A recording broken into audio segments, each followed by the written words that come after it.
at all. No, as far well, as, this like, is changing the interesting world. because Mr. Snafu was a MAGA guy. No, Rezon, we're not. It's an interesting. I want to know more about the Snafu guy because I can't figure his. Well, Snafu is who he is. He's just, Is he just a troll that's just schizophrenic? I'm not speaking. I don't really care to. I may be. I mean, what else are we fucking doing? Right where I need to be, if you want to call Snafu, it. syphilis So is in it the all chat. these people always wind That's up in the pineal same groups, in power. the same places, tied to the same organizations, with the same intent for me, by the way, to hang around me. Because Snafu is at his soccer account. It's always about daddy. Yeah, it's exactly. It's always about daddy. It's no so matter fucking what it is, stale. If everybody could just rally around him, then everything would be good. Then we'd have a head. This nigga's a straight up stale fucking cracker. He's like the stale cracker Ouroboros. You know what I mean? Like his body is made up of a stale cracker. He sustains himself every single day. It's the same shit, dude. It's always about him. Always like about nobody fucking cares, dude. You just want the donos. We get it, man. We get it. Information from me, to speak to me privately, even, right? To undo with his me, daddy my issues. resentment, to cast doubt upon what I'm putting forth, to say I'm lying and that I bought my Can way we actually everywhere, discuss his daddy and the conspiracy around his daddy? And I think EBT. I haven't heard that. We have, so and it's never been addressed. Yeah. Nobody will ever. Never has properly been addressed, has it? We tried, and they're not gonna. They're never gonna go into it. But what's this story about Snafu blowing up in some hash oil thing? Because Jonathan just reposted that in the chat. Yeah, that's why he went to jail. He was making hash oil, I guess, in a Motel 6, I think it was, and then he used a bunch of butane oil. That's kind of based. Right. So he blew his fucking eyebrows off, basically. And he burned the hotel too, so he got charged. Hell yeah, it's even more based. He burned the hotel down too. Nobody fucking tonight. If I'm burned, y'all, this whole place going down. Snafu took him. And that's what he does to panels too. He takes them all down too. It reminds him of that event. That's that once true. happened. He's living his life's purpose. It's like his first love, but on the other side of the spectrum, like trauma. You know what I mean? So let's relive the trauma, like the first love. But I'm gonna do it on y'all instead of me. That's fucking hilarious. Shout out to Snafu. I have no problem with Snafu. It's like whatever. No, Snafu's dude. Every time I cover something, he takes it. He goes straight to Paul and he gets a message out. Anytime I don't have any problem with Snafu. He's cool with me. Yeah, I'm not like whatever. What's he say? That's so bad. So what he calls Tommy? He doesn't say being a pedo, right? He doesn't say I'd rather give a child that needs to be adopted to gay parents instead of religious people. He doesn't say shit like that. Yeah. Like some people I know, head motherfucker in charge. Oof. Head motherfucker in charge, Steve or whatever. That sounds like a really retarded take. Yeah. You'd be surprised who else has that one.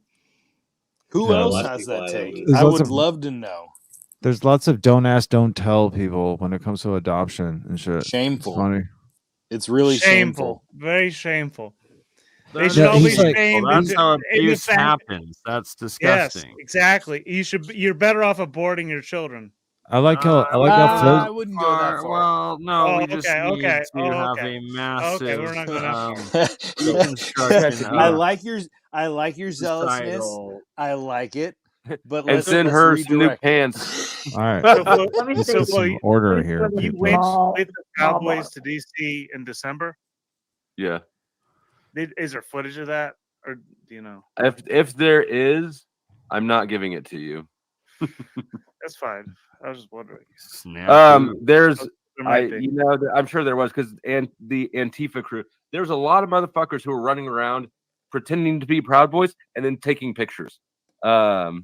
With did the Proud Boys not have that tactic at the time to pretend to be Antifa? Because that's certainly something they adopted months later. Even during January 6th, they were making those claims. Joe Biggs was. I mean, not that I'm aware of, but I just really, if it was happening outside of my chapter, I didn't really know about it. And we're in Kansas City, so there wasn't a lot of opposition here. Yeah.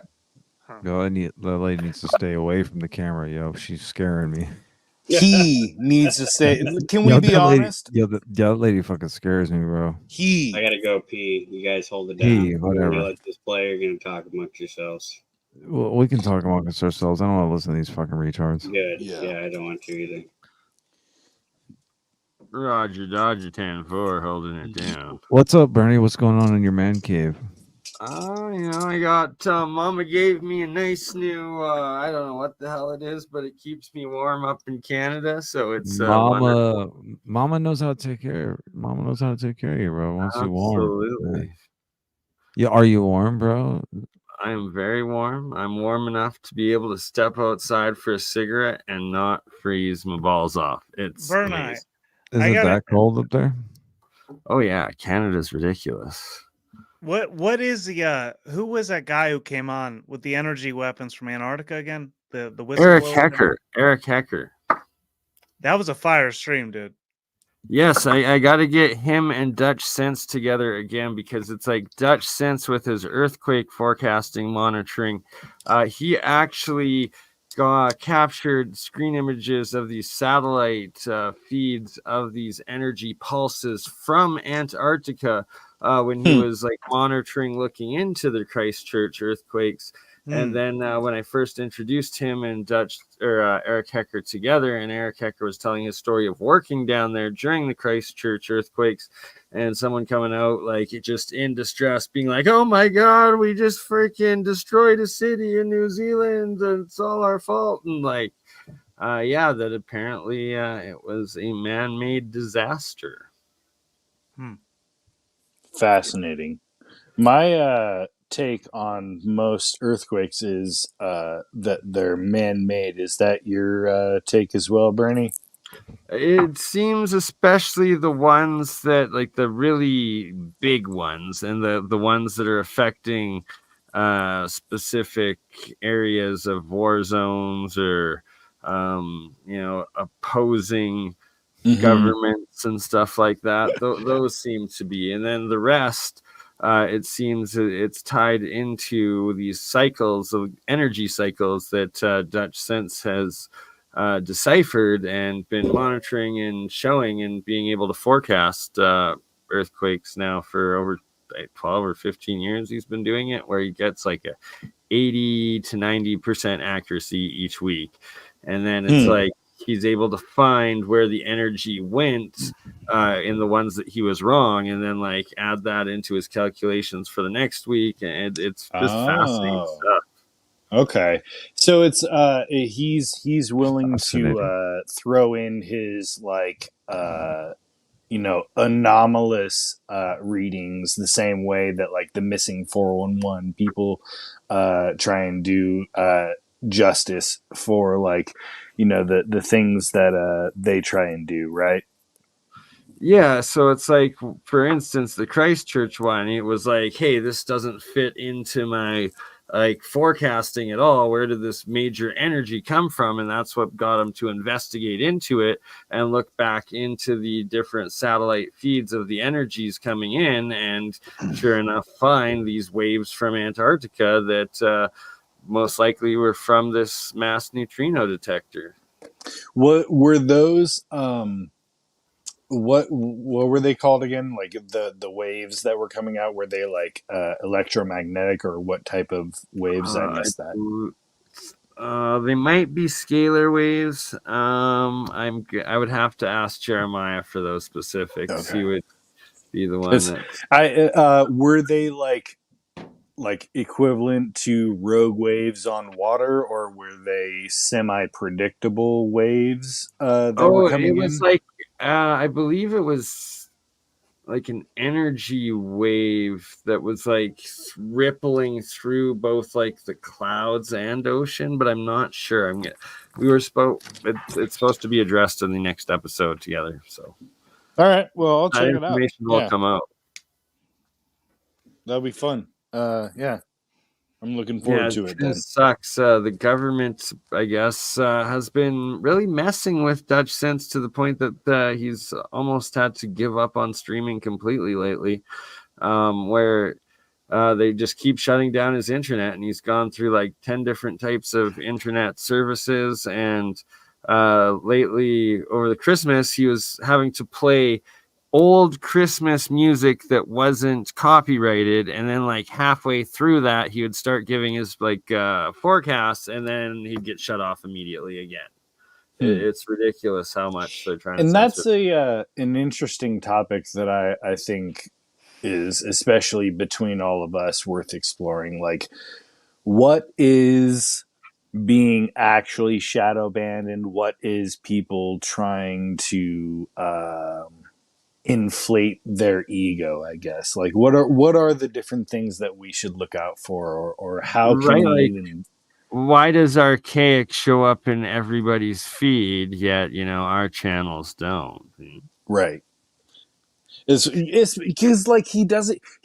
Especially with his hold on a second. Video that he hold on a second. Y'all, are you seeing this person Aaron Corbett's comments in the chat? Apparently, there's like a few people that don't see his comments. Shout out Aaron, and that's because we're multi-streaming. Aaron's on my channel. He's coming from the other stream. Okay. Oh, I forget. BurnEye does this whole thing. So, I forget. When I first heard of Dutch Sense, he was covering the Canadian fires that were traveling down and spreading smoke into New York, and he exposed them as a sort of an event that was tied. Like, you could see the fire spark. He had the satellite footage of that event. I mean, that was earlier this year, and I feel like it's already foreign to all of us. Yeah, he covered a lot of good stuff, and they really don't like that. Yeah, the way he broke it down, it was common sense. Wait, what's the guy? I can't remember his name. Who are we talking about? Dutch Sense? Dutch Sense, yeah, okay. Yeah, I'm not sure. He was showing us all the fires broke out along the Canton edge of these seismic areas, so that he was speculating that it could be something else related that's triggering it, and that how they all sparked all at once. And he had the footage where he showed they were all sparking at once from the satellite. Across a line. That's also kind of just the way that satellite works, though, because if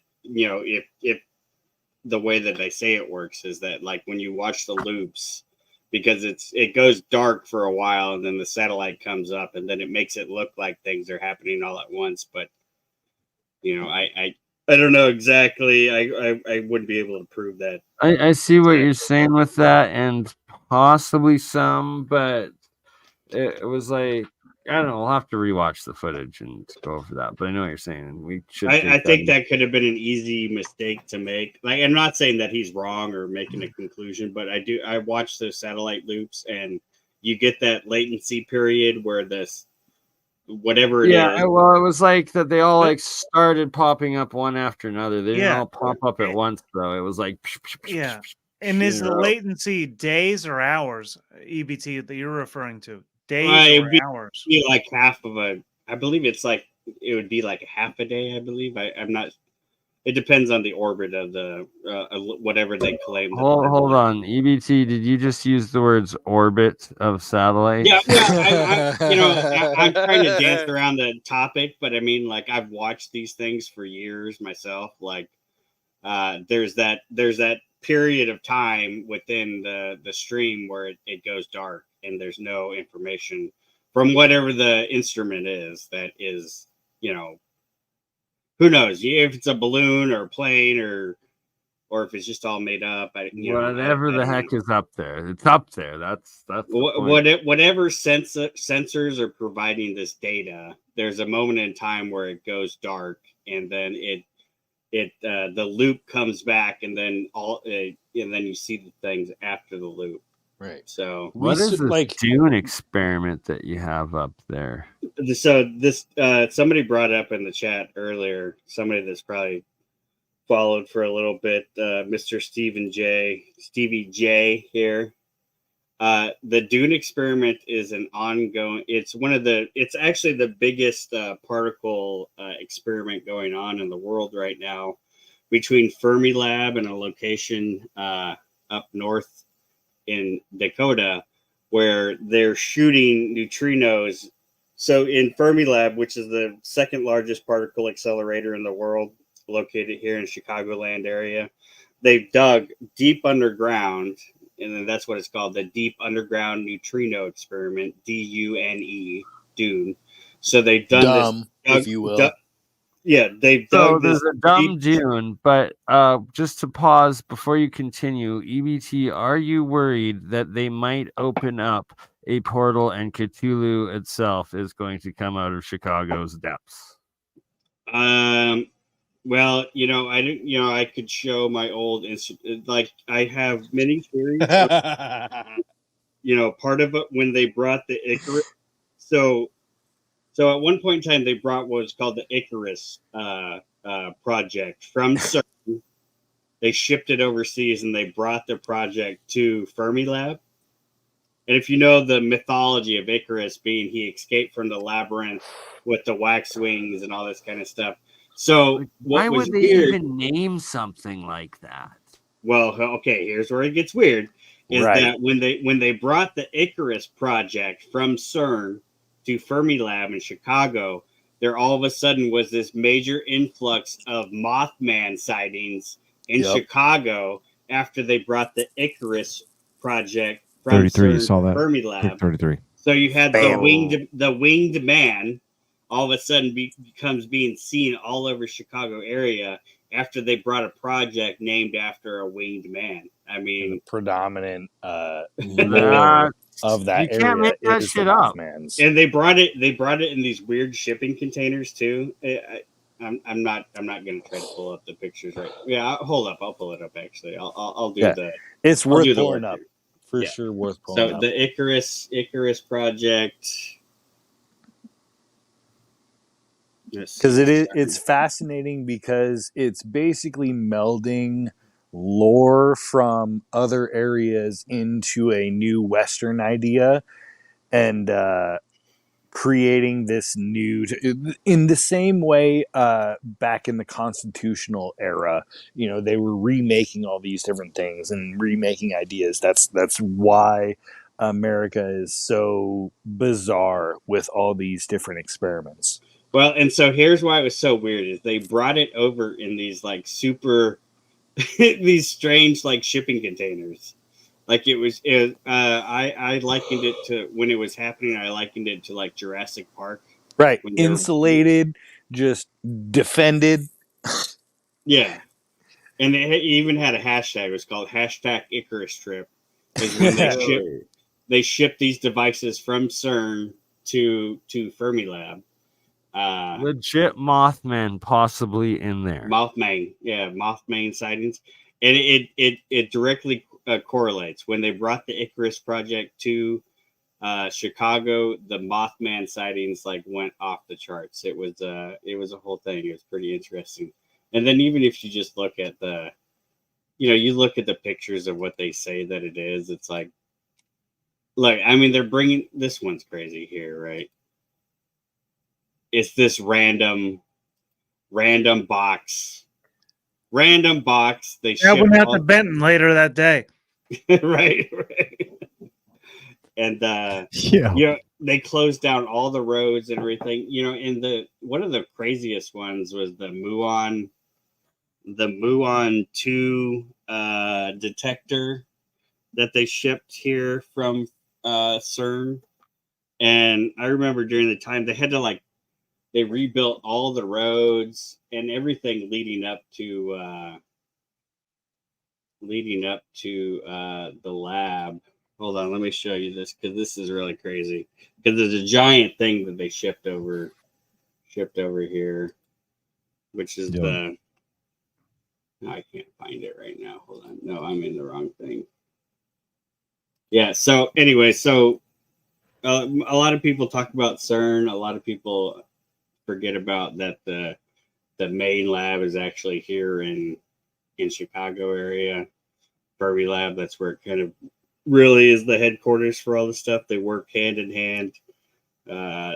They between the two, they invented the internet and the web and all that kind of stuff. And Fermi Lab is the headquarters for the supercomputer network and all this kind of shit. And the artwork. No wonder Benton was there.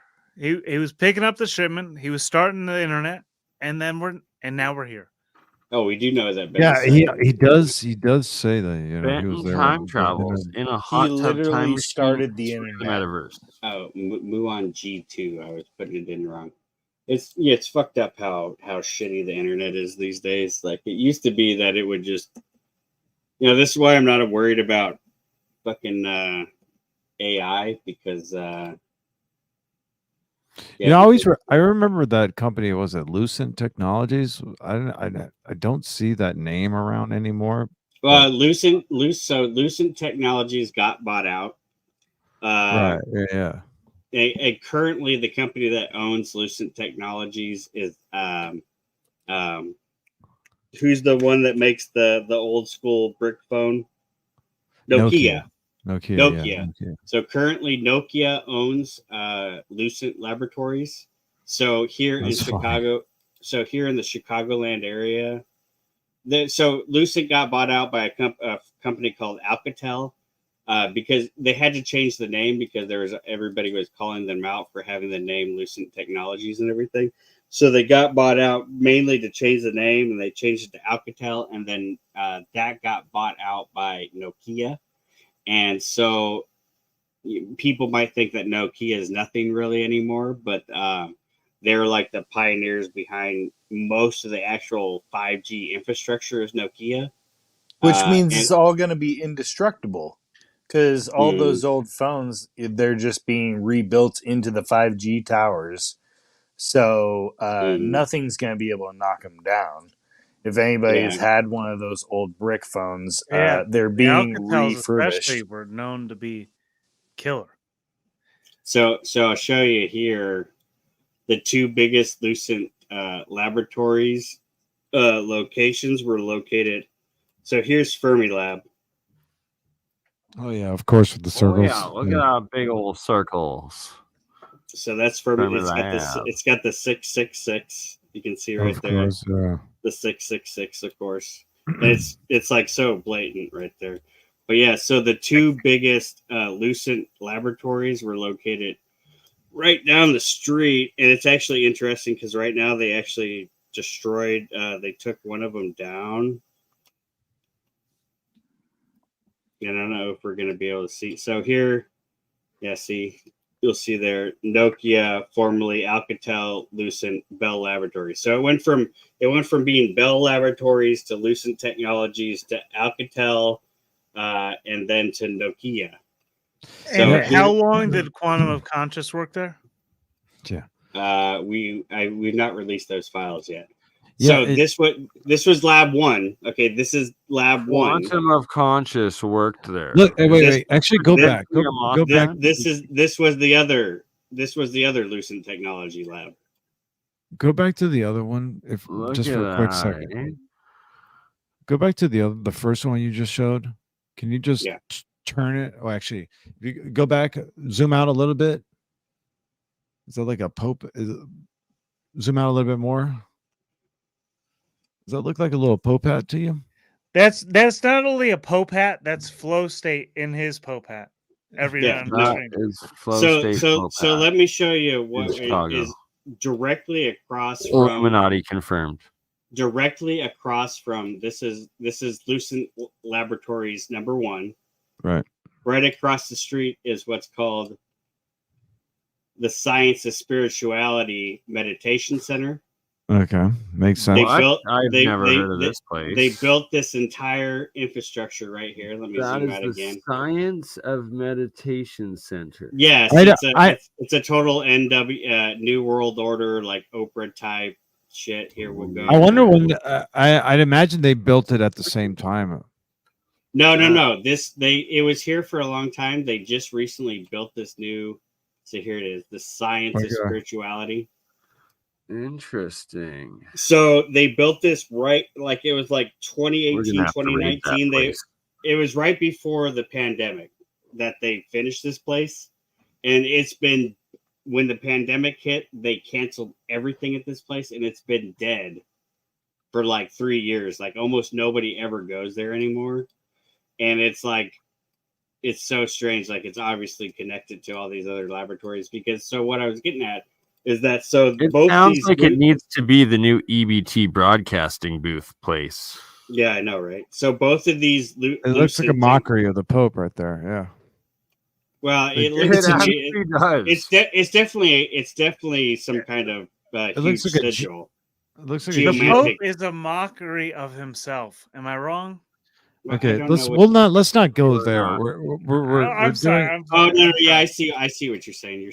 So anyway, so they just tore down this building right here, this one, and then the big lab behind it. So and these all have underground connections. So this was lab 1, this was lab 2.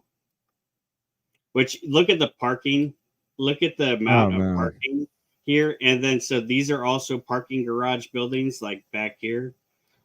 Is that a football or a baseball stadium? What is that? No, this is a science laboratory. Second Lucent. Are you paying attention, Truther Cop? Pay attention. This is Lucent Lab. This is Lucent Lab number 2 in Naperville, next to Fermilab. So this was the main building. It's now owned by Navistar. They sold it. They sold it out to Navistar. This was a parking garage. This is a parking garage. If you go down the street, you have the nuclear commission, like the actual guys that run like all the nuclear shit, like all the power plants and stuff. They're the regulatory body. But you have this insane amount of parking for this one building, and that reason is because like all the infrastructure is underground, and all this lab all connects through the wildlife preserves, and then you go straight over to Fermilab, and there's actually what's called Fermilab Village. So a lot of the scientists, they all live like at the actual facility or whatever. It's like Disney. It's like Disneyland or whatever. Right. The employees live there. Yeah, and it's also weird because the Theosophical Society is also located right next to the lab. Of course. Let me show you that. So the Theosophical Society in America, the headquarters, right here by the lab. Theo soft serve niggas over here. Here we go. And then we go here often, but here we go. Here's the entrance to the Theosophical Society. So that's the library in there. They have all. I've showed pictures inside of the library. We have the Theosophical Society next to the Science of Spirit, next to Fermi Labs, next to where they're summoning demons potentially. Yes, yeah. So there's the Theosophical Society right there, right down the street from the lab. That could be the biggest disclosure of the year. Like that's absolutely nuts. Well, and it gets even crazier because Fermilab, okay, it's located in Batavia, and it's also one of the bordering cities is Geneva, where CERN also happens to be in Geneva, Switzerland. The Metaphysical Geneva Convention. Okay, and I would have to say that Biden is. So do they just portal the certainly not my president? Is all I had to say. That roads that bordered the lab are Fabian. Hey ho ho! Brandon's got to go. So the two roads that you use to get near the lab are Fabian and Farnsworth. If you know, Farnsworth is the guy that's credited with inventing the television set. Yeah, I've seen Futurama. Yes. Really? Yeah. I did not know that. That's why Farnsworth in Futurama. That makes sense Yes. now. Yes. That is why. That's why he's Filio Farnsworth. That's what he's named. Yes. He's named after the guy that's credited with inventing the television set. It was just a normal. It's one of those. It's the same. You know, it's one of those things. It's the guy in the garage or whatever. He's some dumb farm boy, but then he.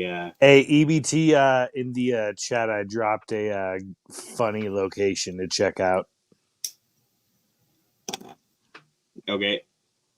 Yeah, so here's the entrance to the lab, the west entrance. This statue in the middle is called Cemetery Opposed.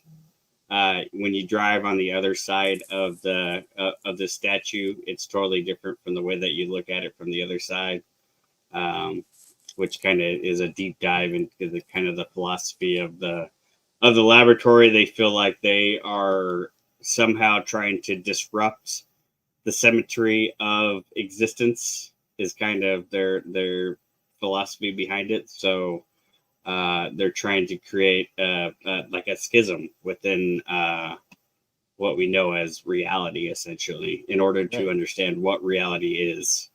The whole area, correct me if I'm wrong, but is meant to invoke that kind of feeling, right? You know, when you drive through it, it's just like another forest preserve in the area. Like, have you been to the that, what was it? It's not called the 100 Acre Woods, but it's I forget, it's the something close to that. It's near the Indianapolis, their main cemetery. Yeah, Crown Hill is the main cemetery. Yeah. On the other side of that main freeway, they have that big forest, and it reminds me of that their whole setup with all these different like esoteric ideas. Right. Tyson Hook's calling me out in the chat here. I'm concerned with your mental health just as much as I am Biden as a president. That's a pretty obvious sign there. Can we deconstruct that? I've been trying to figure out. Hey, ho. Insane Brandon's got to go. Right, there is actually where Jesus dropped in to save us from our sins. At that very facility? Yeah, right there on Tony Hawk's Pro Skater 2. He dropped in from the top there, and he saved us from our sins. What song was he rocking at that time? It was Goldfinger. I forget whichever their name. The 007 band. Yeah. So Birdie's audience might appreciate this. So, like, if you look into the history of this building, the guy that was behind kind of designing it, he was obsessed with ancient cathedrals, and essentially they wanted to build this cathedral this science building based on the acoustic frequency properties that cathedrals of the old world would be able to produce. And they actually decided that this location would be essentially the Vatican of science when they built it. Well, so from an actual like scientific / mystic / looking into the ancient technology of these cathedrals and these acoustic energetic properties that they make within them, it's actually quite probable that when you're actually attending mass, singing and doing the hymns together in these places of worship, that you're actually connecting to this higher conscious God's frequency or connection, right? That there higher there or lower conscious. Yeah, I wouldn't disagree with that. Yeah, no, I mean, that's what it's intended to be. I mean, right. They say the church is like you might actually be getting your own connected conscious to God, or like the God frequency while in there and praying, right? Right. The church, the building itself is supposed to be the connection between our temporal existence and the heavenly realm. Yes. Like it's where the two meet together. Is like correct. The ideology behind building such a beautiful building. Right. Like you're transcending existence during it's the liturgy reason it took so many years to actually make. These weren't Tartarian insta buildings like all these people that live in fucking RV houses because they're so fucking retarded.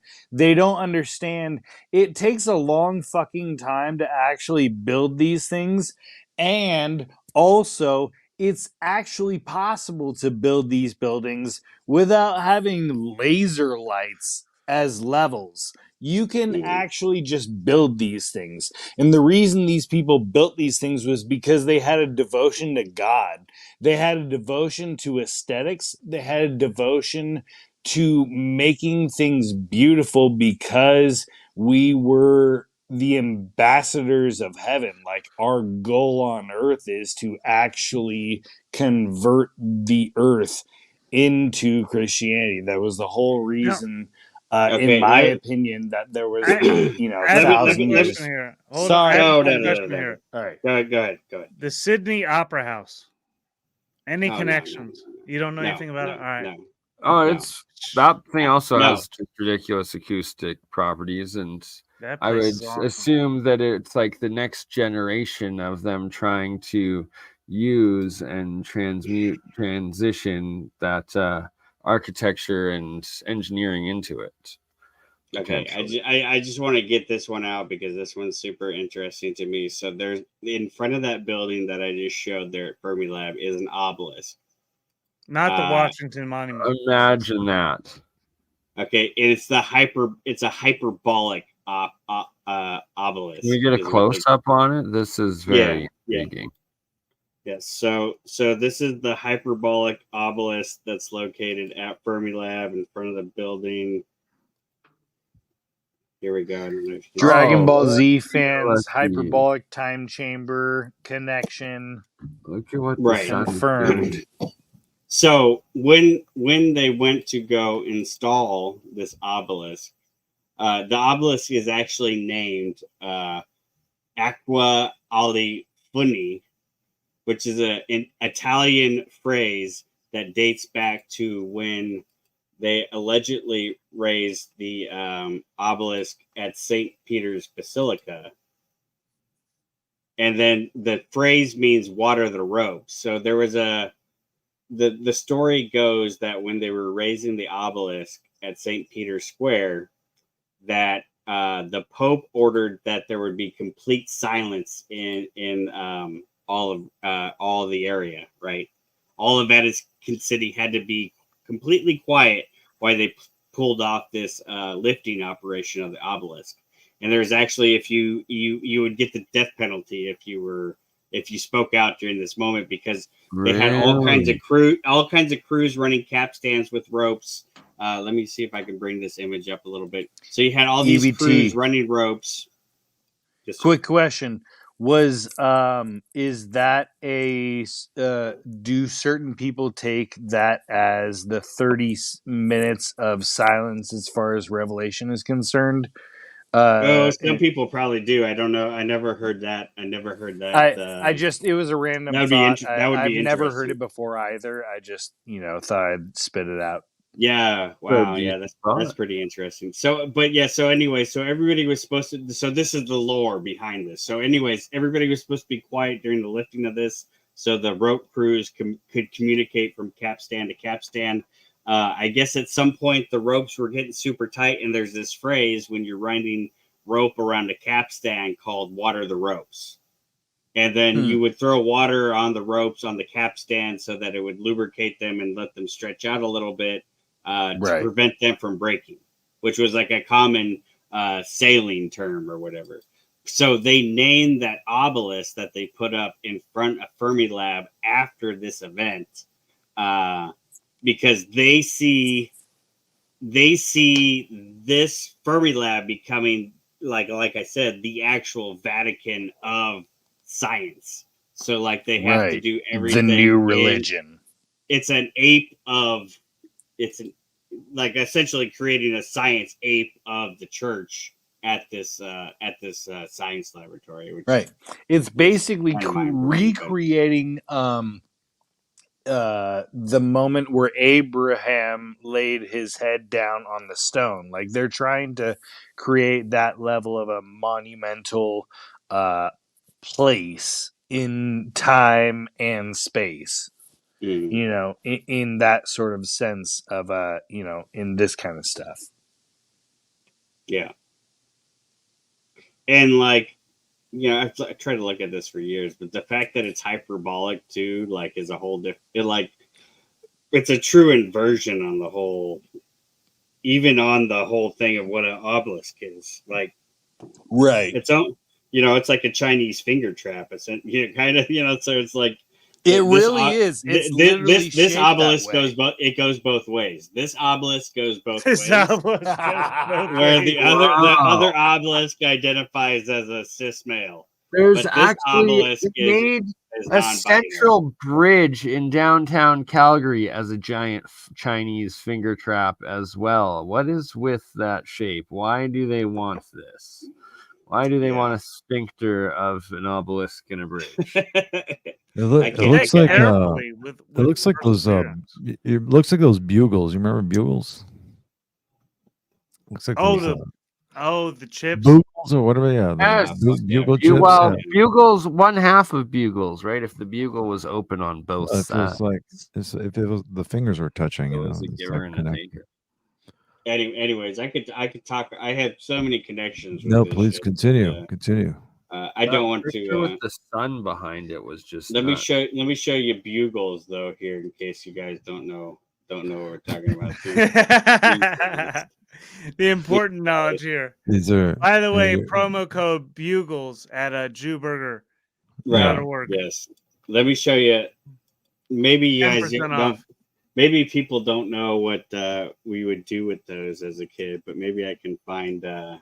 I used to eat them, especially the ranch flavor. Oh, they were put them delicious. on your fingertips and shit. No, you ruined. You fucking ruined it, Truth and Cop. I'm sorry. Yeah, I heard other people go in other directions. Yeah, I had there to go. There you go. That's what we used to do. Freddy Krueger. Yeah. That's what we used to do with them, folks. Freddy Finger Cap Bugle Kruger. It's demonic goyslop. Don't eat it. Okay. You do be looking like Freddy Krueger, dude. What the fuck? Yeah, I got that so many times tonight. Demon chips. Do not eat them. They're wizard hats. You know, Truth or Cop's like sweaters. Truth or Cop's in like total camouflage. Like, turn the cam back on. This man is just. Hey, look! I also am rocking. What's going on with this man right here? Merry Christmas. BurnEye gets it. BurnEye gets it. Merry Christmas. These things like molding into their backgrounds and shit. Like, shit. Yeah, let me just drop that one right there. That's the Fermilab sigil. I'm pretty sure CERN doesn't have anything as esoteric. Is that the Mayan calendar? It's so many things. It's the Zodiac. Is the Zodiac killer code on there too? I mean, what isn't on there? Is this culture jamming, sir? Can you do a recap of the Waffle House conspiracy for No, they were saving it. Is that like a very condensed version of a truther map? Yes, sir. No, hold up. Yeah. No. Because one of my hashtags was #welcome to FEMA land. Okay, and that's a play on FEMA land. Okay, so there is a Fermi land meme here that I'll have to find. But there's a map of the world that shows Fermi Lab. Is that from Infogalactic? What is this website you're pulling up here? This is from the United States Department of Energy and the Fermi Research Alliance LLC, the Fermi National Accelerator Laboratory. We aren't leaking managed by the U.S. Department of exactly. Hold on, EBT, please slow down. Are you supposed to be releasing this material? Clearly, he's reading it off of a web page, so clearly it's an open source. Yeah, it is. It's all open source. Yeah, no, this thing is insane. Fermilab, that must be like some sort of a government off branch that we voted to put into power. No. It certainly isn't the exact opposite. It is corporate tyrannical authority that is compartmentalized and oppresses us to be broken away from society. No way! This is Fermilab, dude. This is official. Where's the black arrows? Supposedly, it's been taken over by Mothman since what year was that, EBT? Whenever they brought fucking Icarus Project over here, I don't remember the exact year. But I got you talk so much yourself, so I pull up these links. I guess I gotta pull up my on Unsolved Mysteries back in the day. Or that was the New Jersey Devil. That's what I remember. No, you know what? Hold on. Why does it look like a long rectangle on the screen? Does it not give you a? I'm doing too many things at once. Okay, hold on. Just stop. I'm not a professional like you, sir. Yes, you are. I'm not a professional. I'll be right back. You're doing great. Yeah, I'm trying to pull up. Get your shit together, man.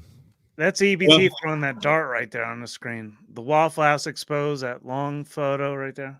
He's got that dart. He's coming at us. Look out. Oh no. I'm ducking out. Here we go. 1966 Mothman sightings in Point Pleasant, Virginia. But have you heard of the Chicago Mothman? In the late summer of 2011, the city of Chicago was rocked by a series of strange and unsettling sightings.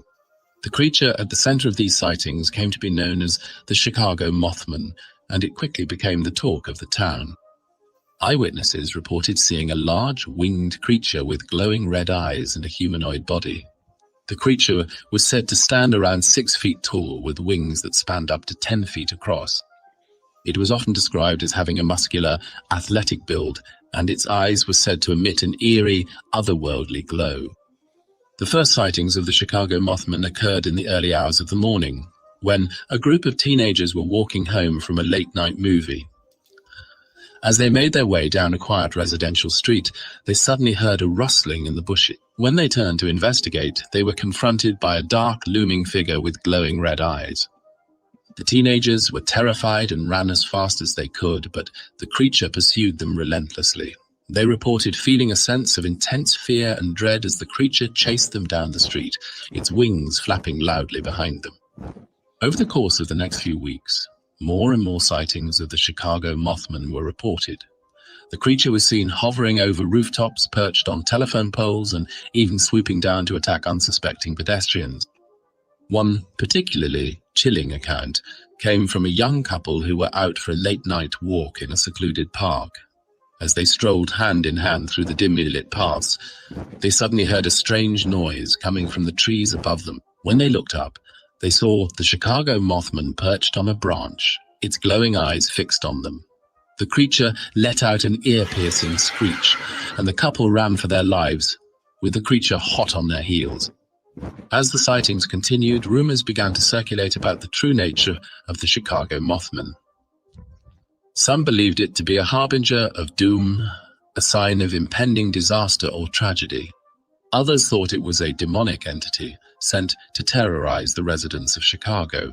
Despite the many eyewitness accounts, however, skeptics remained unconvinced. Some suggested that the sightings were simply the result of mass hysteria or a case of mistaken identity.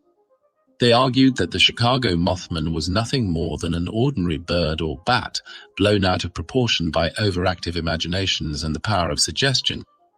But for those who had seen the creature up close, there was no doubt in their minds that something truly strange and otherworldly was at play. Some even claimed to have captured photographs or videos of the Chicago Mothman, though their authenticity was often called into question. As the weeks went by, the sightings of the Chicago Mothman began to taper off. Some speculated that the creature had moved on to another city or had simply disappeared into the night. But for those who had witnessed its terrifying presence, the memory of the Chicago Mothman would remain burned into their minds forever. To this day, the true identity of the Chicago Mothman remains a mystery.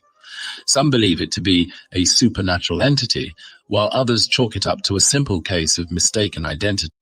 Okay, anyways, so let me show you some of these other pretty important images that come out of Fermilab that I think are pretty interesting for the alternative research community. This one I've always attributed to being a disclosure on mud fossils. Let me see if I can zoom in on this one a little more.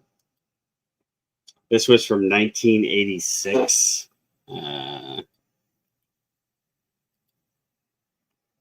see, go full screen. I got to do that. I got to do the scroll thing. It's going to fuck me up again. So this one was from 1986 at the Fermi lab. It's called A Study on Thin Cold Air, the Physiology of High Altitudes. And then we see a man that is built into the mountains. And then we see his circulatory system becoming features within the mountains. His legs going down like to me, this screamed mud fossils to me. The first time I saw this one, it just kind of blew me away. If that's a real thing, or if it's something that they're perpetrating as a myth. I mean, if anything, that image screams mud fossils to me. That one blows me away. Another one. This one is called the second energy generator. I always attributed this one to the idea of the solar simulator. So essentially, the purpose of this project was to create something as powerful as the sun in the laboratory. And I think the symbolism kind of lends towards that. Can you explain the symbolism for that? Well, so the lab is pictured underneath. So this is the Previtron. I don't know if can you see my pointer on the screen? I can't. No. No. Well, that would make you can just tell me like what area of it's pretty easy to see. So if you look on the bottom right hand corner, you're going to see the Wilson Hall Cathedral that we talked about there. And then if you go to the left of the image, you're going to see the Trevitron, which is the main circle of the 666 that we saw on the aerial view, right? Right. And then yeah. So they called this like the energy doubler experiment. It has many other names, but so you see in the background you have the real sun that's radiating. You see the horizon, right? So we're looking at an aerial view. You see the horizon midway in the image, and then so we have the real sun, and then we have a secondary sun being created that is being created through. You can see the track, the racetrack of the facility being projected upwards. And then that connecting line. That is fascinating. So this is like creating a second sun as an energy source is what this project was kind of about. Well, in ancient writings, there was also a second sun, which was Saturn, which would rise up. Okay. The dark star, right? Yeah. And let me feed into the dark star. Yes. The Yes. So here's another image from the lab that goes directly to what Jeremiah Pop is going to need to see this. That's the dark sun right there. I mean, like it's fucking crazy. Pattern. Right. It's fucking crazy. If you know these things, as far as what I can say, when it's saying the black sun, the dark sun is basically trying to paint everything in a different light than if it's they're trying to trigger a dark star sun in Fermi Labs. What if that's what Project Dune is? Won't you Black come? hole sun sheet. 100%. EBT, we pray Here's for your another. soul Here's that you another do not image. get sucked into the dark star. This is another image of the lab having the ability to distort all of the reality outside of it. It's another pretty interesting one to me. Straight Chicago Fermilabs disclosure. This was okay. This was when me and EBT were getting really fucking. It reminds me of the moments when we were getting really autistic about flat Earth British and other people that were actually dropping legitimate documents where they were like big PDF files from different nations Y'all that getting had. artistic on me? What was that? Y'all getting artistic on me? Probably. Did you get your shots? Did the shots make you artistic? Possibly. See if I can get my Instagram page. I got a lot of the. That was a great South Park episode. Shout out South Park. anyways, that was the Fermilab moment. I guess let's get back on topic. I guess I don't know. Yes, because like this is. I mean, there are like all these like really good old. There was a lot of French artistic renderings, of what they thought the old world was. All these different artists, because I think there was actually a whole controversy about one of these artists actually. That was one of the flat Earth arguments. Was one of these. Yeah, there's something much more to the whole star fort like society and buildings and infrastructure and worlds, and like it seems too advanced for what they were claiming of that time and how they destroyed it all. But it's like that doesn't equal flat Earth, I guess, is Right. It does, and it also doesn't mean these star forts were gigantic cannonball towers either, right? That's the whole argument. They were these mega structures that could destroy mega beams, and there was constant warfare around all these star forts. What the fuck are you guys talking about? Like. Beam me up, Scotty. The star forts take you to the stars, all right? I don't know.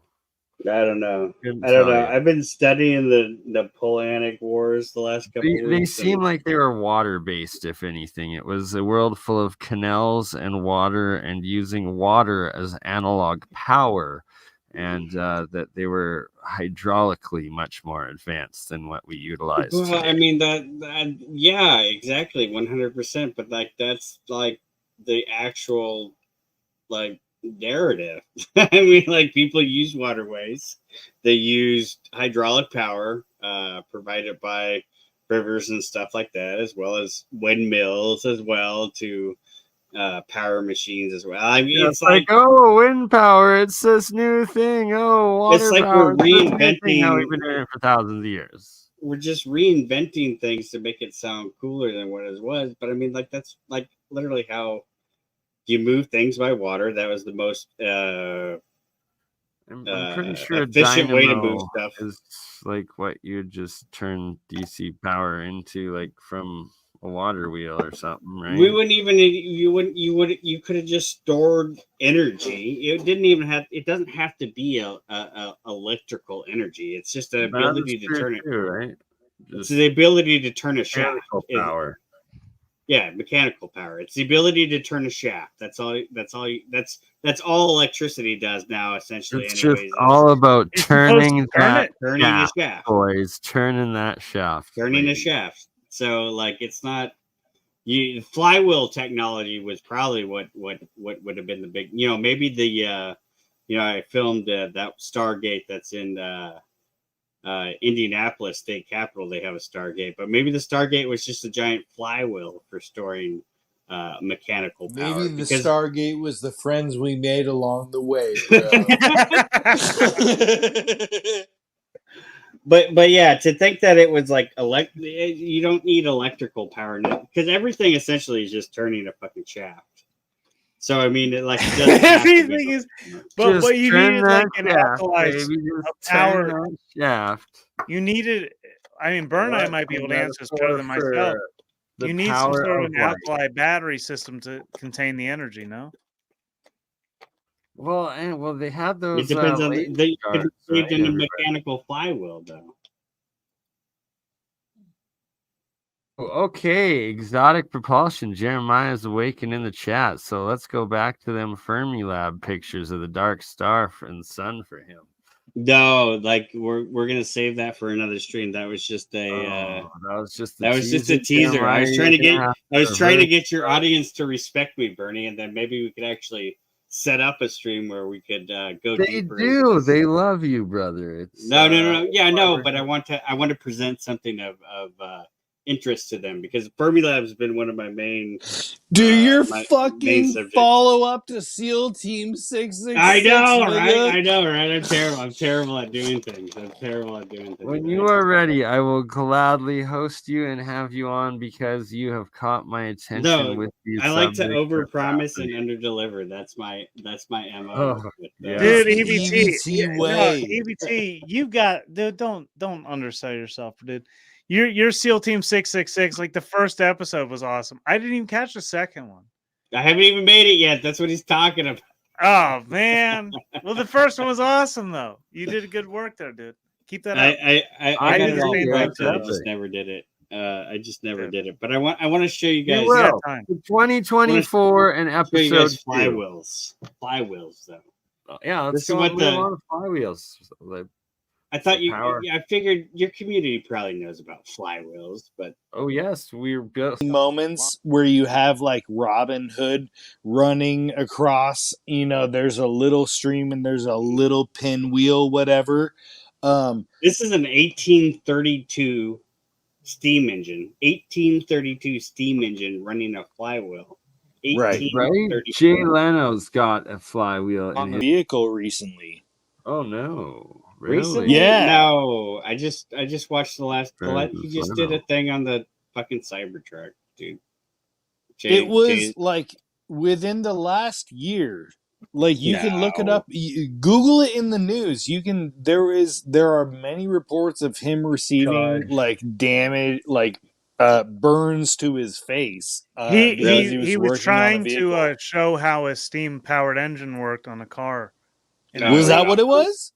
I believe so. In the steam, the steam engine stuff is super dangerous, and he fucks with it pretty heavily. But so if anybody that watches his YouTube, Jay Leno's Garage, which is actually a pretty fucking badass channel, but he's been cognitively declining rapidly in the last 3 years. Yes, like absolutely. when these people do these shows with them. They don't even edit him good because he'll just keep asking the same shit over and over again. It's he'll make dementia. He's suffering the Brandon effect. Let's go, Brandon. Yep, that's sad to see Leno going that way. But you watch those old Jay Leno's Garage episodes, and the dude's sharp as a tack. But like, oh yeah, now absolutely. He is like he's getting bad. I don't even know why they let him drive. That's why it sucks to see him deteriorate. Watch him drive this thing. He's like falling asleep. Right. Run this like a power station. He's a gearhead, and that's why it hurts to see him deteriorate like this. Perception of what that is. You learn what. Much from this. Well, at least he's just doing TV shows and not running the country. This thing that's around us all the time. So. Sherlock Holmes called electricity the high priestess. Right? Yeah, we got same age people. The electronic, alarm system. Right. Just people really don't understand how TV works. Hey. How electricity works. He really reminds me of that European dude who. What's that car show that they run? Those three Europeans. You were talking about Top how fast Gear. your car charges Top Gear. on our chargers or Top superchargers. Gear. Yeah, he's like that. He reminds me of that kilowatt is, what a kilowatt hour is. It's like, basically we still talking American horsepower Top and Gear. foot-pounds of torque. And it's funny when people ask me that question, I have to do the math in my head to convert it to horsepower because I'm always thinking about kilowatts. And then same thing with. So let's see. Oh, here, Major First of all, Burn. Jay, I'm just so happy. I'm he's sitting surprised across he from me. didn't sideswipe anybody while he's doing this. Comedians in cars getting nothing But I have to but say, dementia. Wow, dude. Wow. They really spice him up to go on the actual like I was really That's a man. That is 100% a man. Oh yeah, 100% a man. But Jay is like so Jay much more Leno is the animated. man being interviewed by the country was extremely worried. I mean, the country was. People were like, "What happened to Jay? What happened to Jay?" Well, people were very nice. I got wonderful cards and letters. I love the story about how when your doctor was first Apple meeting you, or into a voicemail, it was like, throat "Hey, harder." Jesus Christ. Wearing the red and everything. This is it's basically just running him. Oh my god, this is him. Yeah. Poor Jay. Jay also spent 8 hours a day isolated in a hyperbaric chamber. The pure oxygen helped him heal. And it's basically a glass coffin. They seal it. There are people who keep an eye on you. So I knock on the glass and people walk by. He's the new Stephen Hawking. And He's also got miles of plastic Is he being surgery on his interviewed face. by the Vice President Kamala Harris there? But and then, oh hey, what's up, Jay? This is he's the being new interviewed by presidential Kamala there. Because it's all clear in this candidate glass team. coffin that's sealed. That's sealed. This is And the they're going about team. their lives, and Yeah, there very you are. funny, very funny. Were you thinking about something while The you were new there? Biden Kamala Harris team right there. Boom. Jokes, you think about Iraq. You But think seriously, SNL, you should be casting that A duo. week and a half after It's his already release, done Jay you with was Jay back Leno doing and stand-up what's-her-face, with a dude. slew Oh of my God. hot new jokes. It worked out great. And actually, the most expensive part of the whole operation. That literally looks like the two buffoons in the White House, but actors. So basically, is it a stand-in or is he grafted and he's just being Frankensteined at this point? That guy in the interview was not the same guy that does Jay Leno's Garage. Okay, that's my take as well. Not the same guy at all. Yeah, no. The audience in the comments, some are saying clones, that they believe it is clones at this point. Yeah, look at how tight his face is, dude. That's no ridiculous. way he got roasted on How his did face. he? And he's Yeah, looking how like that. back to that horrible burn. This video is like 30 years ago. This video. Oh, okay, sorry. Okay. All right. Metaverse time machine. That's how. He's going after. I just put it up because this is one of his We are episodes with his. This is a steam car. Shot, it's a please? steam car. It's a steam car, is what he's going over. Yeah, before he gets steamed in his face. I get it. And the guy that he's with is like a super famous car guy for the car guys that know. So It's click and clack over there. Can we get a quick shot of the modern take of Homeboy? Who? Leno? Yeah, Leno. I just showed you the last one they did with the Tesla truck with the just refresher because this is. And can we? I want like a guy after the interview or after the. We're gonna go to Leno's Garage channel. Can you? Okay, you guys can see it now. Okay, we're on Leno's Garage channel. Okay, let's go videos. So the Cybertruck one was 11 days ago. Let's give it like 10 to 20 days on production, perhaps, maybe. I don't know. So, I mean, that was his most recent one. This one's 4 days ago. We're giving him the most practical, Touches like the speedometer only goes to 80. Yeah, right. The thinking being, well, this was a Boyd Coddington. If you got to stop the speed. Yeah, Boyd Coddington's a big customizer. So he was put into like a cloning chamber, essentially, this oxygen chamber. But there are little telltale signs. You guys have got more endurance than me. Hasn't been repainted. No, nothing. This thing still has 11,000 original miles on it, and it's exactly the way it was when my dad was. And it's kind of interesting to me because most times people go full hot rod. Yes. Blowers and all kinds of, but this is stock drive. I know. So my dad took it as the challenge and said, "We're going to chop one and sell you one." Well, look. Happy New Year, as I say. I'm out of here. Happy New Year, Truth or Cop. Happy New Year. God bless. sub to Truther Cop. He's talking about some late breaking story. I don't know if you guys have heard about this thing, but there's this thing that happened on January 6th. Allegedly, some big insurrection where the government was overthrown. He's covering the events minute by minute. So go over there and follow at Truther Cop. True. At official Truther Cop or some shit like that. You know what, Boyd? I need something to tow my Shout out. my dragster, but I just Show more you, sleek show and Jay. more like a car. So the look, poor Jay, dude. He's got the old man. He's got the old man about to die kind of look. He's got the old man blue jean look for sure. Yeah. He reminds me of a lot of my older uncles and shit. Now he's got that look now all of a sudden. Kind of the belt doesn't fit quite right. The jeans don't fit right. He's got to keep his hands in the pockets. those are stock door handles that just been painted. The guy in this video, this guy is a different guy from the guy that we just watched on that NBC video.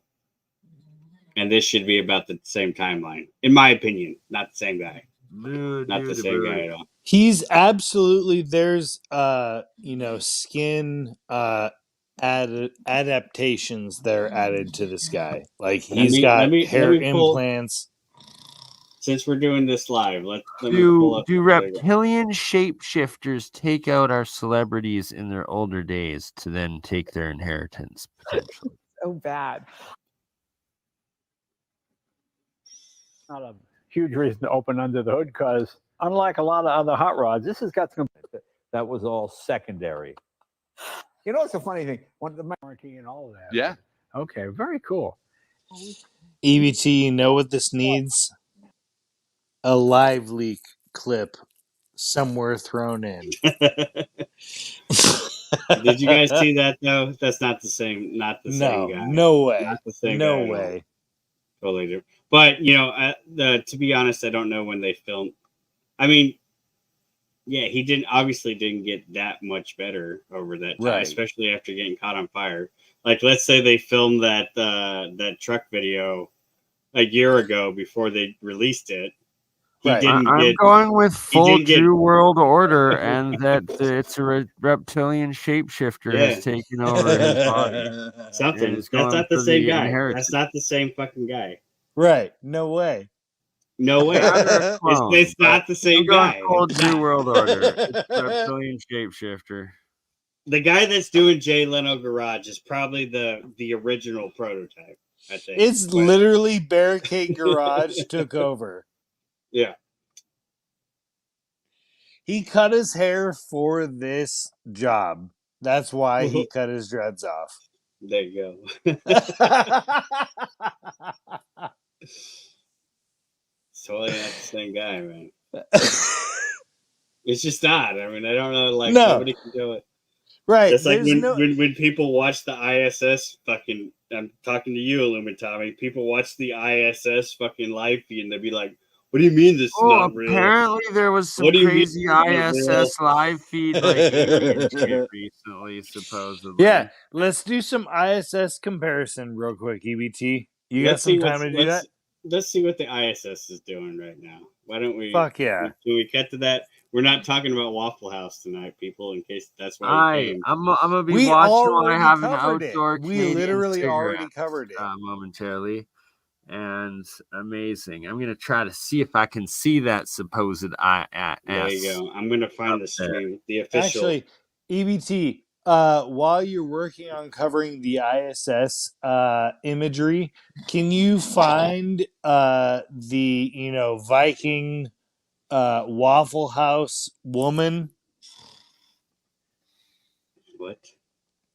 The clip where she's blocking the chair being thrown. Oh yeah. I got a whole playlist already. Nice. All right. Yeah. But I was trying not to spoil anything. Fucking. But we can, and I'll pull that up. I'll pull that up later. Stop directing. We're watching ISS footage right now. Illuminati, space. Space. How could you not believe this is real? Space. It has to be real. I mean, look, live high definition Why would views. you doubt this? Live high definition views from the International Space Station. Oh yeah, that's space. Space. Can you guys believe what you're seeing with your own eyes? I can't. I mean, wow. This is amazing. Oh, you should bring up. Can you bring up the Google AI and like run AI analysis? Be like, is this real feed? And I bet you it'll be like, nope, just like it did with the moon landing. Probably. I never gone on this and seen them pointing towards the stars. And then why can I see stars in this image? I thought you said I couldn't see stars when I'm in space. Right. I'm so confused about whether or not I can see stars or whether I can't see stars in space. Which thing am I supposed to believe in? Right. Some people say one thing, like the guys that went there say you can't see them, and the Earth is supposed to be too bright. Why are they if like you red point the camera that and then way? all kinds of colors now. Or are we looking down? Are we looking? Oh. Are we looking east or are we looking west? We're on the dark side. I'm a dumbass. Oh, We're on you the dark fucking side of the enslaved by These are the Christmas coordinates. This is the Christmas lights right now, is what they're showing. Oh, I totally missed it. Look, yeah. It's that's my house right there with the Christmas lights. You see? Hold on, let's go back. Who's sleeping? Is it toilet? TBE, of course it is TBE. Let's see. The video from the space station external high definition camera, the EHDC, has been interrupted due to either loss of signal between the station and the communications network, or it has been used for station operational purposes. The EHDC is currently being used to provide a view of the Earth following the end of life of the HDEV payload. Ooh. Ominous. End of life. Wow, guys. That's crazy. Right? What about the programming? They're out of line for a long time, and now it's just nighttime, I guess. Oh, here we go. Back to the daytime. Oh, it kept going out all day long. Do you got a live video feed of the different storms going over like you used to still? It's so hard to pull the good stuff up on NOAA anymore. But yeah, I can get that. But that might be they fun used to make check it so out. easy. I want to see some of this. It's interesting they kept going in and out all day long. Really? Yeah, it was just skipping through it. If you're watching the screen, I guess it's been the sensors, the camera's been going in and out through this whole live stream.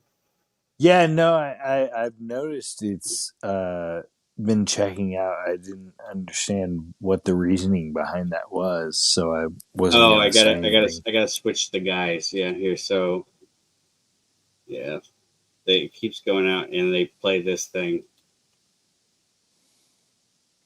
It's saying it's at the end of its life. Something's at the HDEV. I don't know what the HDEV. That's the high definition. Something. EV something. So the EHDC has been having to provide a view of the Earth because the HDV is dying, I guess, is what they're saying. I don't know what that is.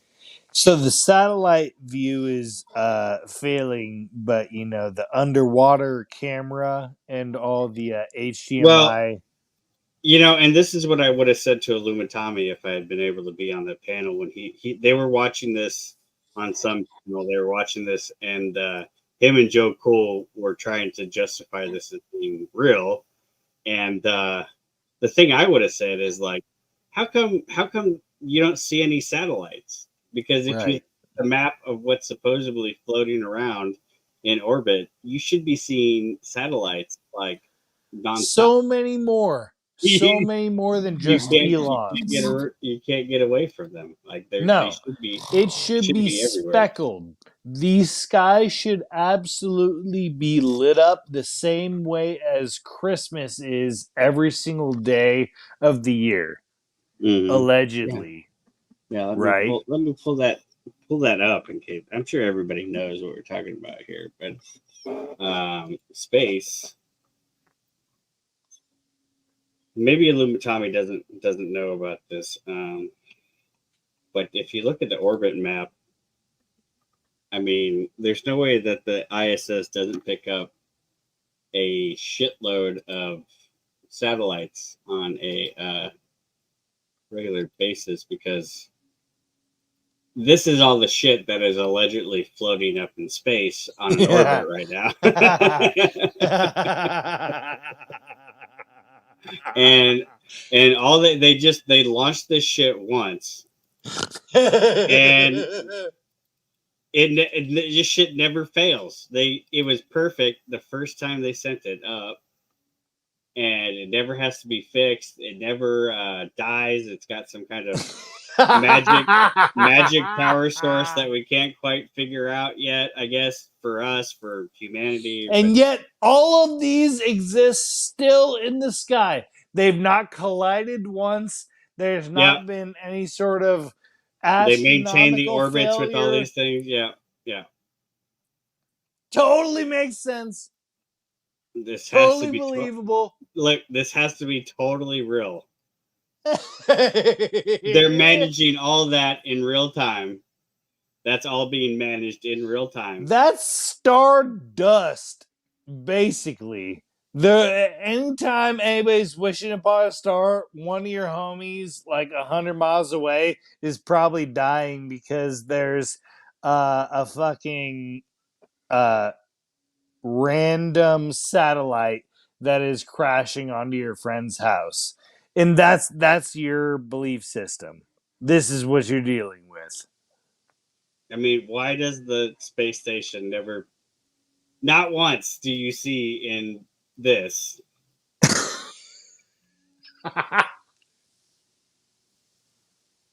like that's supposed to be moving like 17,000 miles per hour, right? You're telling me it hasn't passed one of these yet? Get the fuck out of here. It's not real, people. Hey, now, don't jinx me and have a satellite balloon fall on my house. I mean, it's just not fucking real. I mean, like, this is the map of all the things floating in space, somehow controlled by everybody.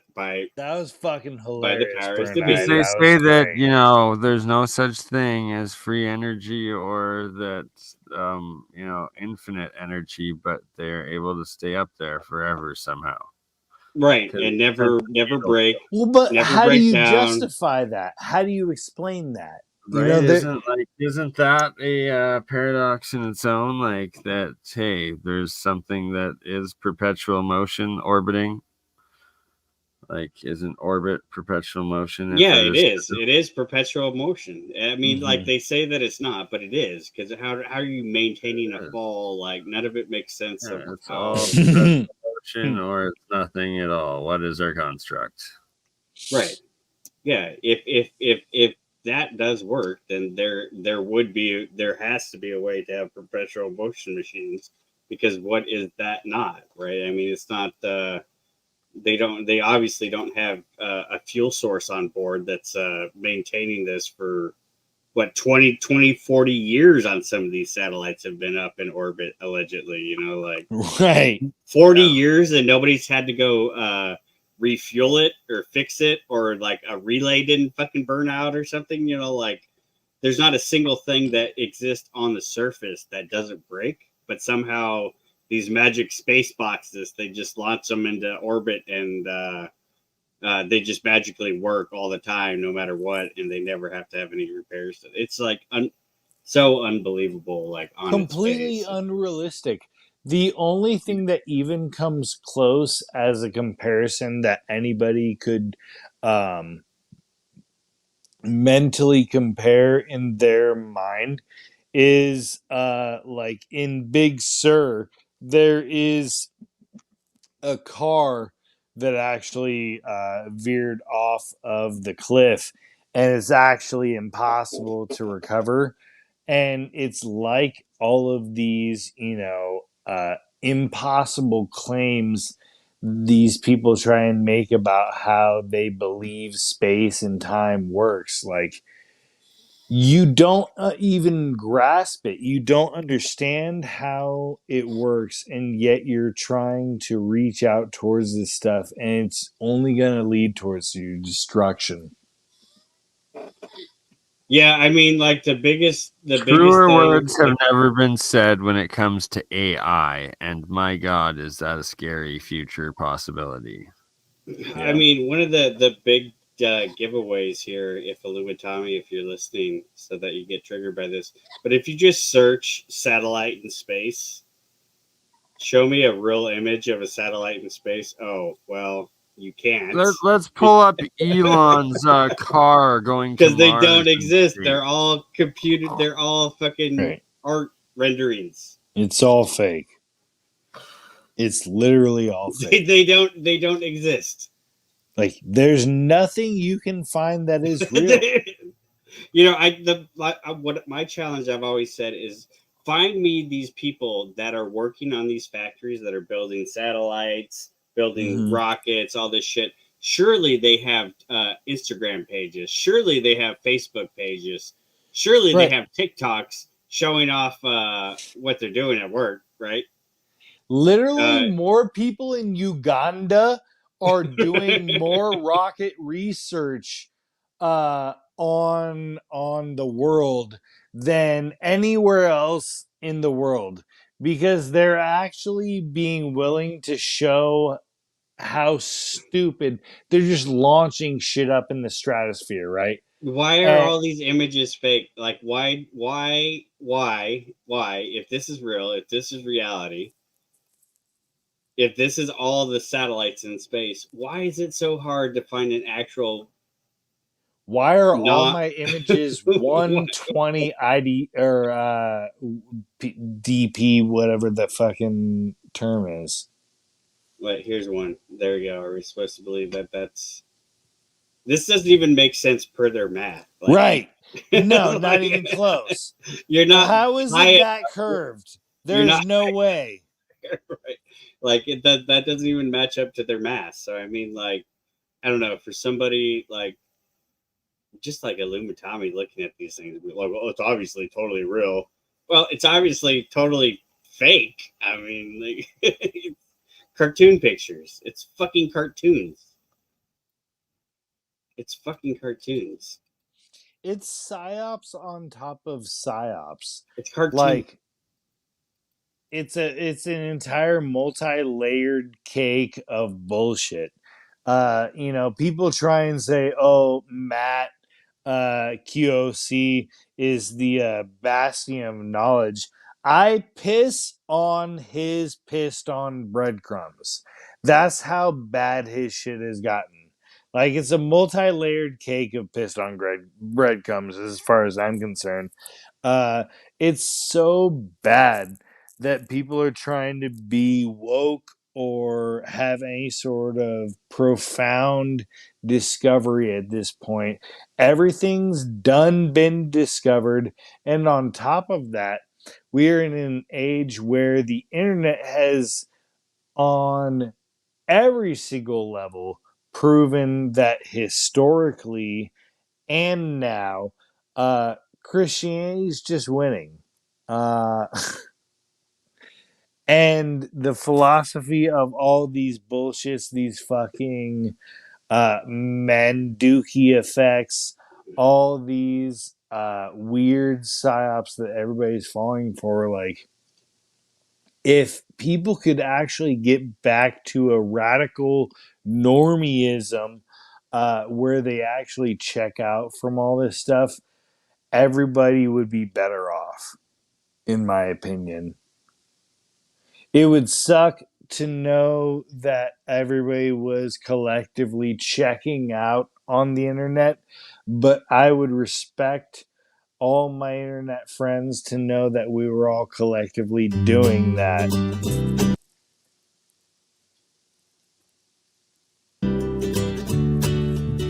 Because realistically, that's what everybody should be doing.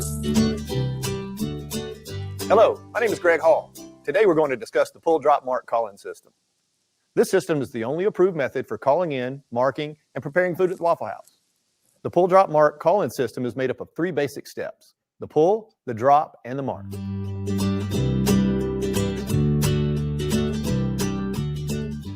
Pull 1/4. The pull refers to the number and type of meats to be cooked. Pull 1 bacon, for example, would instruct the grill operator to pull 3 strips of bacon from the refrigerator and place it on the grill. Notice that I said 1 bacon and not a bacon.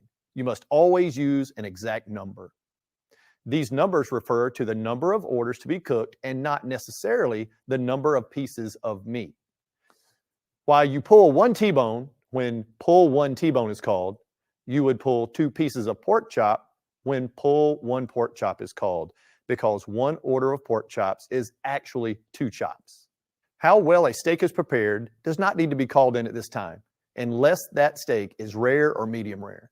The cooking instructions will come later in the call-in during the mark.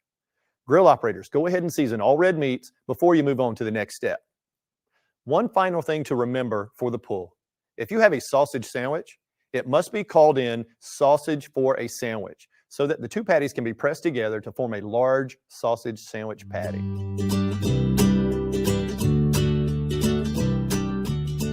Drop 1 hash brown scattered.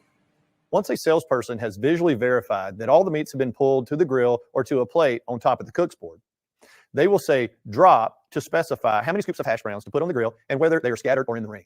Don't worry about any toppings that go into the hash browns, whether they're double or triple at this point. That will come later in the mark. If all the hash browns are in the ring, the salesperson will say drop 3 hash browns in the ring. If none of the hash browns are in the ring, they'll say drop 3 hash browns scattered. If some are in the ring and some are scattered, they'll only tell you the number that are in the ring. For example, if they need 3 hash browns and 1 is in the ring, they'll say drop 3 hash browns, 1 in the ring. The drop is also a time where the salesperson can let you know if the customer wants a hash brown scattered well or scattered light. So a salesperson may say drop 1 hash brown scattered well, and this lets you know that the customer wants their hash browns cooked well. They may also ask you to drop 1 hash brown steamed. In that case, the salesperson will bring you half full glass of ice, and you'll prepare those hash browns steamed under the dome according to the Waffle House way. Mark Texas patty melt plate scattered, smothered, covered, and peppered. Once a salesperson has visually confirmed that the meats have been pulled to the grill and hash browns have been dropped, they will call in the full order. This is called the mark. It is at this point that the salesperson will call all the details of the order into you, including how steaks are to be cooked, which hash browns will be doubles or triples, and also any toppings that will go into the hash browns. This is where the magic marker system begins. As the salesperson calls in the order, it is your job to begin placing markers on the plates using a special code that Waffle House has designed to help you remember exactly how everything is to be prepared. We call the system magic because our customers often do not notice the markers on the plates and think you have memorized all of the orders that were being called in. In reality, you're just using our code to mark the orders so that you can read the plates and get orders prepared quickly and accurately every time. Texas patty melt plate, scattered, smothered, covered, and peppered. Thank you. Now that you've got the marks on the plates, it's time for one last step in the pull drop mark system, the callback. The salesperson will be watching you as you mark the plates and also waiting for you to call back the order to make sure you got it exactly right. Don't keep them waiting. Call back the order to them as soon as you get it marked so that they can get back to taking care of the customer and you can get back to cooking the food. Okay, now that you understand the basics of the pull drop mark system, I'll talk you through the most common marks and show you how to mark them. Waffle House is one of the world's leading server of eggs, so why don't we talk about them first? All of our egg breakfasts are automatically served with grits and white toast. A customer may choose to have a biscuit or possibly wheat, raisin, or Texas toast instead, and can also substitute hash browns, sliced tomatoes, or oatmeal for the grits. Let's start off by marking an order scramble. Simply place a right side up jelly pack vertically in the bottom position of the plate. The jelly pack represents 2 eggs, which we call an order, and the location of the plate tells us that they are scrambled. With a plate marked like this, the customer is getting an order of scrambled eggs with white toast and grits. If the customer would rather have hash browns, you simply add a few shreds of hash browns to the plate. For tomatoes, instead of grits, simply add a slice of tomato, and for oatmeal, instead of grits, simply add a napkin with a brown sugar pack on top of it. If a customer wants their grits to be served in a bowl, you would indicate that by placing a napkin on the plate, as all bowls on a plate must be served with a napkin underneath to prevent sliding. In this order, if the customer wants wheat toast, we simply flip the jelly pack over to indicate wheat. We use a pack of apple butter if the customer wants raisin toast. If the customer wants a slice of Texas toast or a biscuit instead, mark the eggs with a jelly pack and place a slice of Texas toast or a biscuit on the plate to remind you that they prefer to have Texas toast or a biscuit instead. Some folks like to have their toast unbuttered or dry. In this case, we have a special mark to remind us to hold the butter. Easy enough. It's a butter packet underneath the jelly packet like this. So what if a customer wants double toast? Easy. Mark the eggs and then put an additional jelly pack beside the egg marker to indicate the extra order of toast like this. Now that we've learned some of the basics of marking eggs, let's look at some other variables to keep in mind when marking egg orders. While most customers order 2 eggs, occasionally a customer may only want a single egg. In that case, we'll mark the egg in the appropriate position to show how the egg is cooked. Waffle House, an American food culture icon, known for serving up hot breakfast and more across the country, 24/7, 365 days a year. World famous for their fluffy golden waffles, T-bones, and hash browns. But is there a dark side to the all-American wholesome breakfast joint? What if I told you that FEMA is directly involved with the logistics of Waffle House locations nationwide? We have all seen the videos of Waffle House fights going viral over the last few years. Is there perhaps a dark agenda behind this? What if I told you that Waffle House cooks are CIA MK Ultra trained operatives, who are literally cooking sinister, dark, occult sigil magic directly into your next all-star special? Stay tuned if you dare to learn the dark secrets of the Waffle House. All I need to know is, do you want that smothered, covered, chunked, or capped? Here you can see that I've marked a single overnight breakfast. In other cases, the customer may be hungry and might want 3 eggs. To mark a triple, you'll mark the eggs with the jelly pack in the appropriate position and include a mustard pack below the jelly pack. Here's an example of how to mark a triple scramble. If the jelly pack indicates 2 eggs, then how might you mark the plate if the customer wants 4 eggs? That's right, you use 2 jelly packs stacked on top of each other like this. Here's the mark for 4 over medium. One of the most popular ways to have eggs at the Waffle House is scrambled. So let's talk about different ways to mark scrambled eggs. The mark for our signature scrambled eggs with cheese is simple. First, mark the eggs as scrambled, like this, and then simply add slices of cheese. It is important to remember that the customer gets 1 slice of cheese for each egg. So if the customer wants 2 eggs, they get 2 slices of cheese. To make this a triple scramble cheese, you add the mustard pack below the jelly pack to make it a triple and add a 3rd slice of cheese.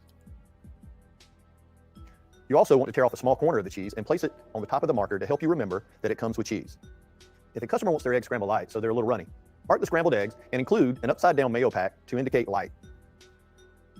And remember to remove the marker before you take the plate to the customer. Scrambled well eggs are similar, only you turn the mayo pack right side up to show that they want the scrambled eggs to be cooked well. Next, we'll look at how to mark over light, over medium, and over well eggs. An order over light is marked with the jelly pack on the left side of the plate, like this. An order over medium is logically right in the middle of the plate.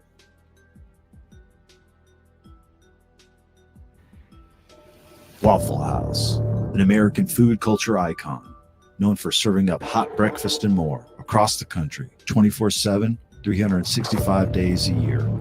World famous for their fluffy golden waffles, T-bones, and hash browns. But is there a dark side to the all-American wholesome breakfast joint? What if I told you that FEMA is directly involved with the logistics of Waffle House locations nationwide? We have all seen the videos of Waffle House fights going viral over the last few years. Is there perhaps a dark agenda behind this? What if I told you that Waffle House cooks are CIA MK Ultra trained operatives, who are literally cooking sinister, dark, occult sigil magic? But still mark the eggs the same way as if it were on a platter. This slightly smaller plate is a visual reminder that the customer doesn't want grits. Can you guess how to mark those same over well eggs on the side? That's right, you'd use the same marker, only you'd place it on a small plate to remind you that they do not want toast or grits. Finally, if a customer wants to hold the toast, you simply place a butter knife on the plate.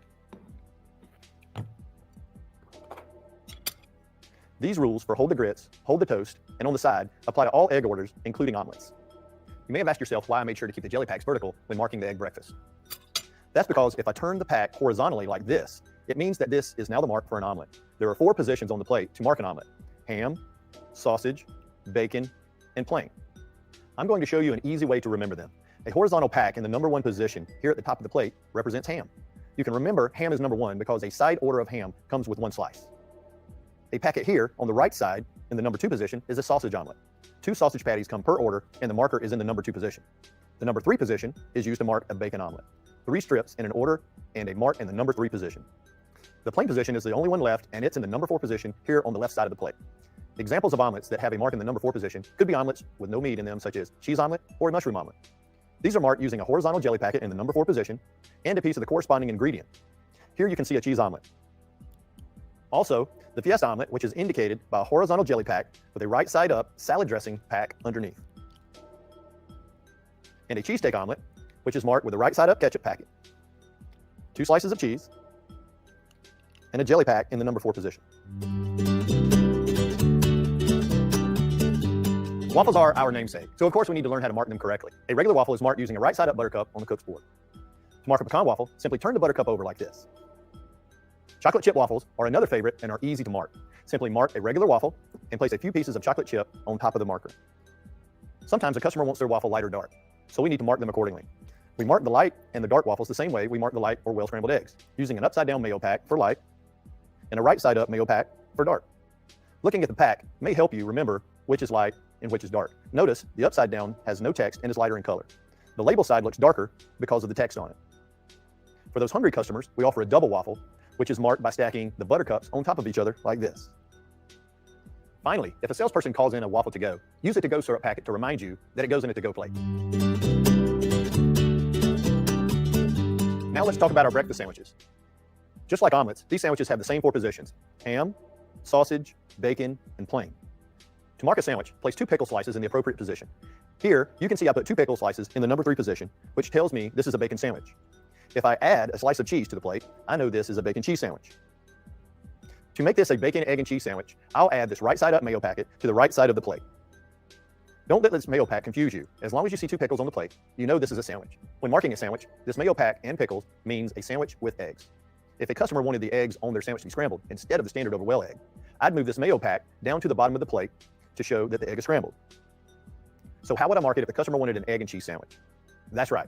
I would put 2 pickles in the plain position to show that there's no meat, add the slice of cheese, and put the mayo pack here on the right side to show the egg is cooked over well.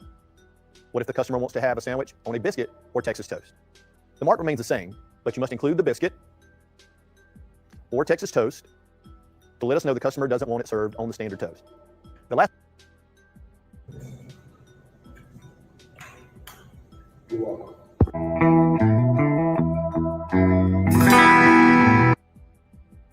Come on down to the Waffle House. A lot of us in the North, we may not have a Waffle House, but we sure do know what Waffle House is. And if you don't know a Waffle House, after this video, you are going to know exactly what Waffle House is and what you can get at Waffle House. If you like what you see, please subscribe, hit like, and the bell for noties. And without further ado, let's take down Waffle House.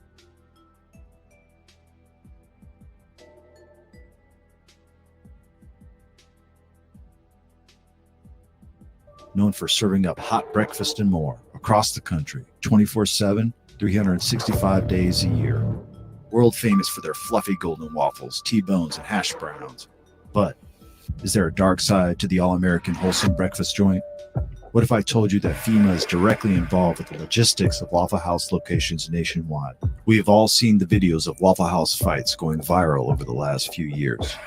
Is there perhaps a dark agenda behind this? What if I told you that Waffle House cooks are CIA MK Ultra trained operatives, who are literally cooking sinister dark occult sigil magic directly into your next all-star special? Stay tuned if you dare to learn the dark secrets of the Waffle House. All I need to know is, do you want that smothered, covered, chunk, or capped? Of the Roman Colosseum.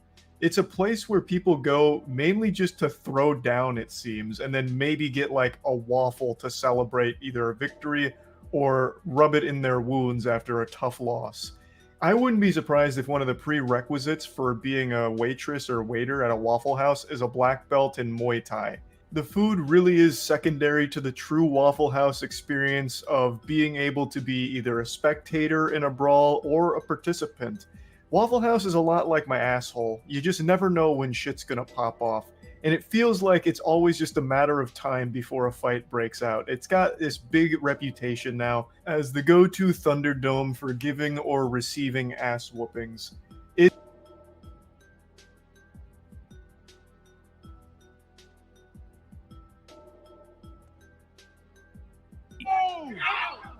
It's just another night at a Waffle House with all. Hire these people for the WWE.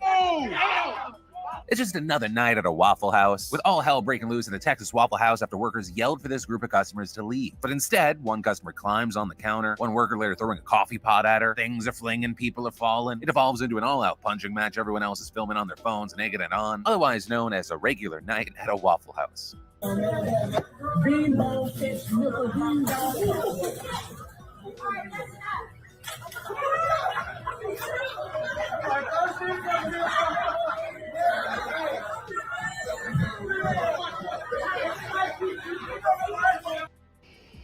Donnie, you got an order scrambled cheese plate full of bacon, raisin toast, followed by a side order scrambled eggs and a regular waffle.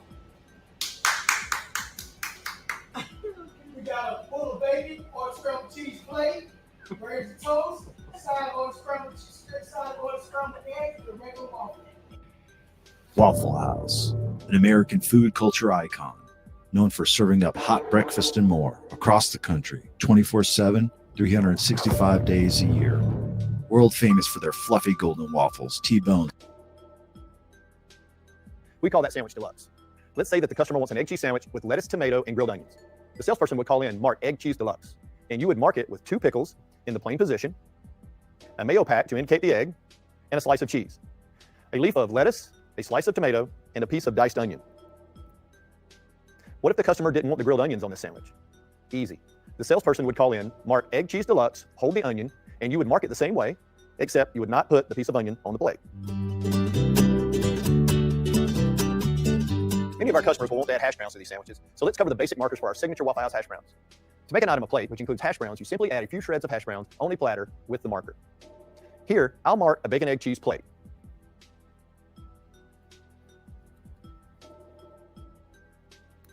If a customer wants a single hash brown on the side, place a few shreds of hash browns on the plate. A double hash brown goes on a waffle plate, and a triple hash brown will go on a platter.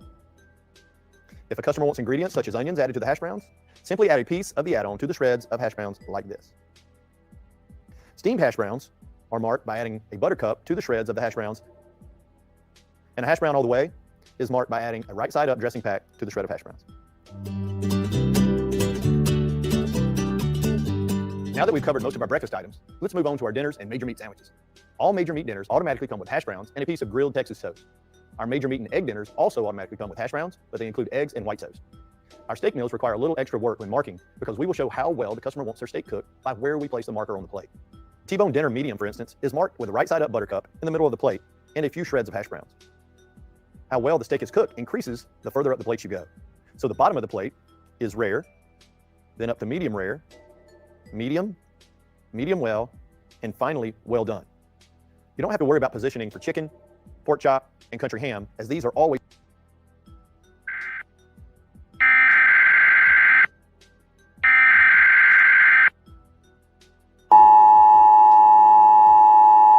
This is not a test. This is your emergency broadcast system announcing the commencement of the annual purge sanctioned by the U.S. government. Weapons of Class 4 and lower have been authorized for use during the purge. All other weapons are restricted.